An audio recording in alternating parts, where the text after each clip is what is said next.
针对3号转台各区部分停电的问题，台南市长会听表示，目前积极咧恢复电力，呼吁市民朋友伫咧外口用路的时阵要加注意安全。嘛感谢伫咧各路口辛苦执勤的交通警察。目前为止，台南市总共停电30万户，已经修复了23万户，现在还有6万8千户还没有修复。那这是1点钟台电的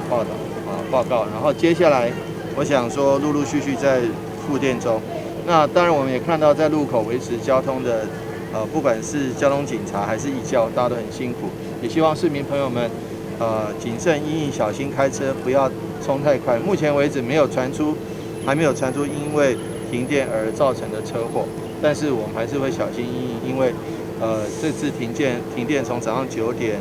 15分一直到现在已经